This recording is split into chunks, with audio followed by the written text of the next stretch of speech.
All right, you guys really threw us a curveball this time. A true crime deep dive, huh?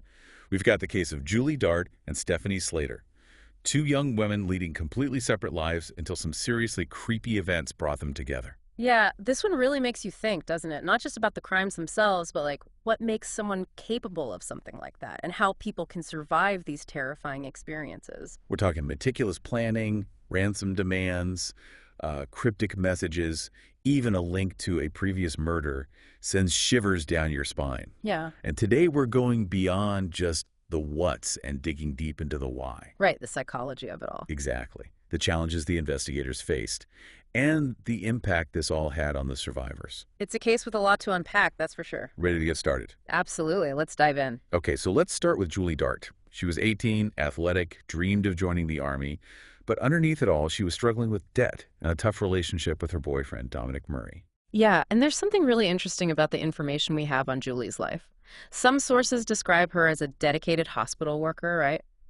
But others suggest she was involved in sex work in the Chapeltown red light district to make ends meet. It's almost like she was living two lives. Wow, that's a pretty big discrepancy. What do you make of that? Well, at first, the police focused on her official job at the hospital. Makes sense. But as they dug deeper, it became clear that Julie had been engaging in sex work, something she kept hidden from her family. Ah, okay, so that explains the conflicting accounts Yeah. and the initial confusion around her disappearance. Exactly. So it's the night of July 9th, 1991. Julie vanishes from Spencer Place. Last seen alone around 11 p.m. What happened next? Well, ransom letters start showing up. They were typed in red ink, demanding, get this, £140,000 for Julie's safe return. They had very specific instructions, threats of violence. It all ramped up the pressure on the investigators, obviously. And there's that one detail about the letters, right? They were referred to Lead City Police, Ah, which hadn't been used in years. What's the significance of that? it's a really strange clue, isn't it? I mean, it makes you think the person writing these letters is fixated on the past, maybe holding on to some sort of grudge. It raises questions about their motive, too. Is it just about the money, or is there something more driving them? So the police are scrambling, trying to figure out these messages, all while under immense pressure to find Julie alive. Must have been a frantic race against time. Oh, absolutely. They launched a massive operation trying to follow the kidnapper's instructions, like a high-stakes game of cat and mouse. Yeah. But tragically, on July 19th, a farmer made a horrible discovery on his property. A body wrapped in sheets by a railway line. It was Julie. And the details of her death, the brutality, it's just awful to think about what she went through. It really is. The postmortem showed she had been strangled and suffered blunt force trauma to the head. It's a grim picture of the violence she endured. And even after Julie's body was found, those letters kept coming, right? Expressing regret for her death, but still threatening more violence. Yeah, it's unsettling. The letters offer a disturbing glimpse into the mind of whoever did this. It's this mix of remorse and this continued desire for control, even after taking a life. Scary thought. What does this tell us about the person behind these crimes? Is this the end or just the beginning? Well, that's the chilling part, because just a few months later, January of 1992, another young woman goes missing, Stephanie Slater, a successful real estate agent. Okay, so Stephanie had a completely different life from Julie. She was successful, seemed to be living a charmed life. How did she get tangled up in all this? It all started with a normal appointment to show a house to a potential client, a man calling himself Bob South. And that's when everything went wrong. Exactly. A chilling phone call came into Stephanie's office. Stephanie's been kidnapped. There will be a ransom note in the post tomorrow. Oh, wow. Given what happened with Julie, the police must have been on high alert. Absolutely. Everything about it, the typed letters, specific demands, an audio recording of Stephanie pleading for her life, it all sent this wave of fear and urgency through the investigation. Everyone was wondering, were they dealing with the same person? Knowing what happened to Julie, they had to be incredibly careful this time. What did they do? They launched a huge operation, undercover officers, phone taps, the whole 9 yards. It was this delicate balance, trying to meet the kidnapper's demands, but also keep Stephanie safe and catch the guy. And then there's Stephanie. What must she have been going through, trapped in that situation?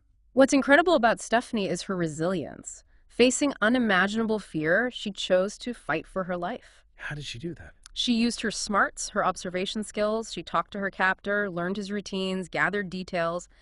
It's unbelievably brave. I can't even imagine what that must have been like for her. The psychological impact of being held captive like that is, well, it's huge. The sensory deprivation, never knowing what's going to happen next. It's really amazing she didn't break under that pressure. Did Stephanie say anything about the kidnapper, his behavior? She described moments of cruelty, but then, strangely, almost acts of kindness.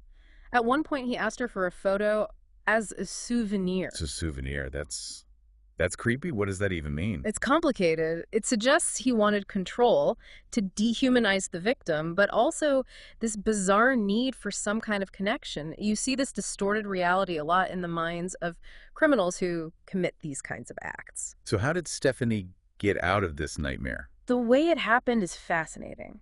After the ransom drop, which was a whole ordeal in itself, she was driven back to her neighborhood and just let go. Just like that. That must have been terrifying and confusing for her. Absolutely. All right. But the way it was done, it points to a lot of planning, a meticulousness that just adds another layer to this whole unsettling case. It's a relief she got out. But knowing he was still out there, it must have been frustrating for everyone involved. Yeah, very much so. But as we'll see, the investigation takes this dramatic turn, all thanks to the media and the power of simple observation. This is where things get interesting. What happened? Yeah, so Stephanie's back home, safe, but, forever changed by what happened. But the mystery of Bob South, it was still out there. But a tip from someone watching Crime Watch, that changed everything. Wait, a viewer, someone watching the show, helped break the case. Exactly. A woman named Susan Oak, she recognized the kidnapper's voice on the program, gave her chills, because it was her ex-husband, Michael Sams. Wow, that's wild. Just hearing a familiar voice on TV and leading to a breakthrough like that, it really shows you the power of media in these investigations. Yeah, it really highlights the importance of public awareness in shows like Crime Watch. Susan called the police, her son provided some extra info, and suddenly Sams was the prime suspect. So I imagine that was a huge turning point for the investigators. Yeah. All those details from Stephanie's account must have started making sense. Oh, absolutely.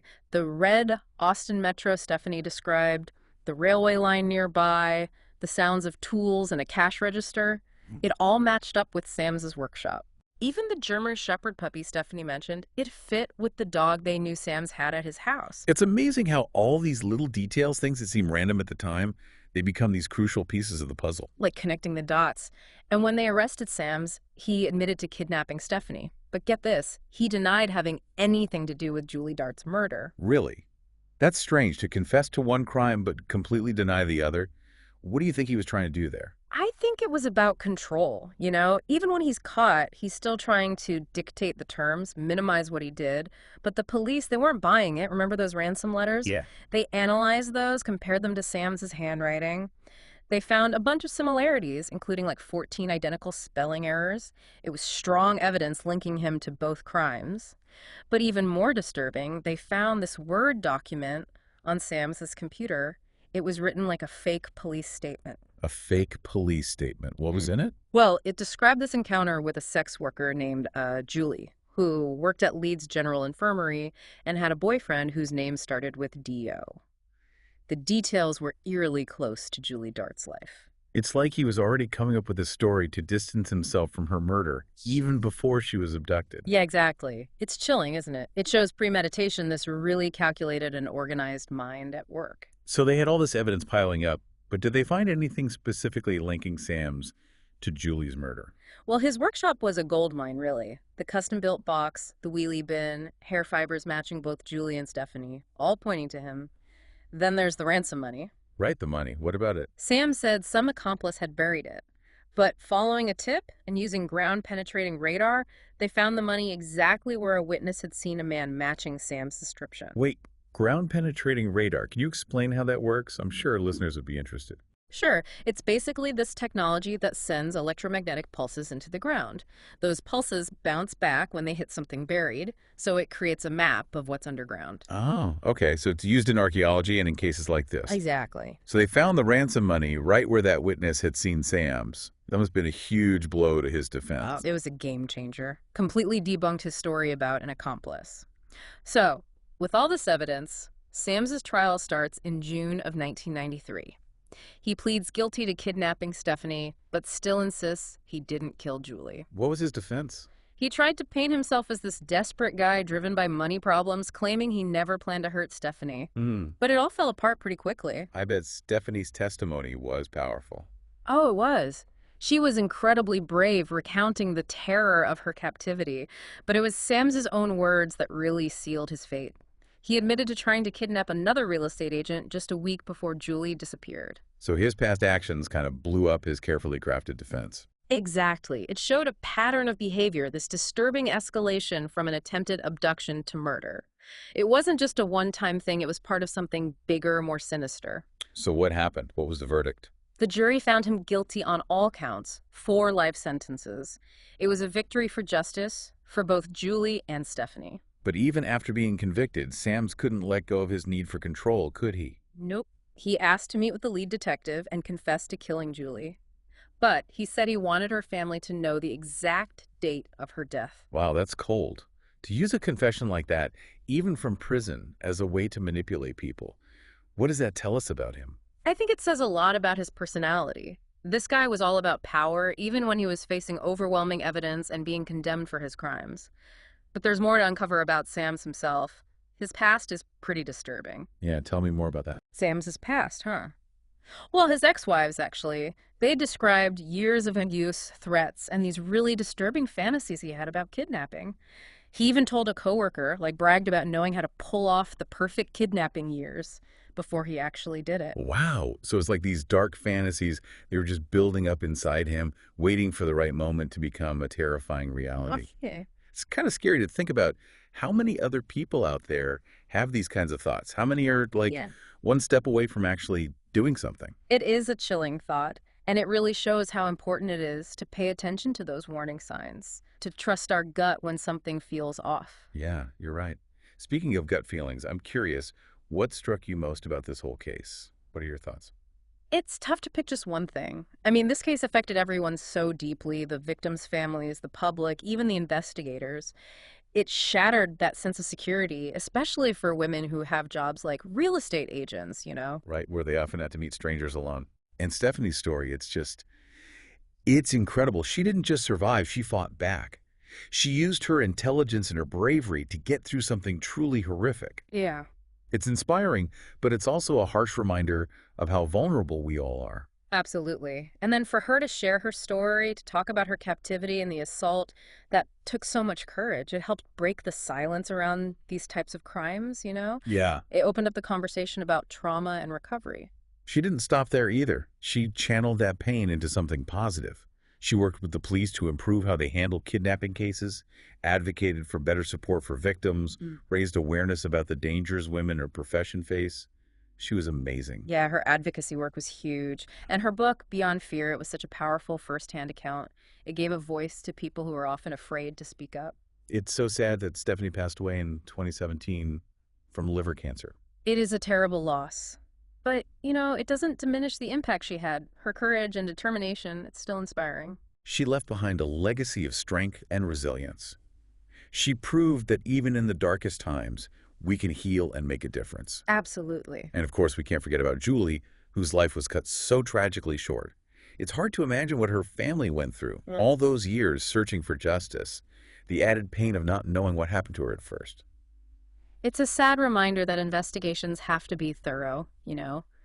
Look beyond the initial assumptions, because overlooking crucial details can have devastating consequences. Every detail matters. Exactly. And Sams, the man behind it all, he's still in prison today, one of the oldest and longest-serving inmates in the UK.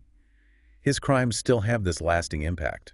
It's a case that really makes you think about the nature of evil, the motivations behind such calculated cruelty. It's uncomfortable, but we have to acknowledge that sometimes monsters hide in plain sight.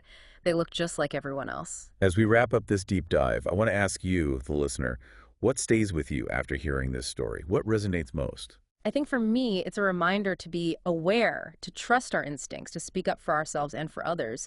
But it's also about resilience, the incredible ability we have to overcome trauma and use our pain to make a positive difference. We've explored the facts, the details, the impact of this case. Yeah. But what questions are still lingering for you? What does this story tell us about the darker side of humanity and the incredible strength it takes to overcome trauma? Something to think about, something to carry with you long after this deep dive ends.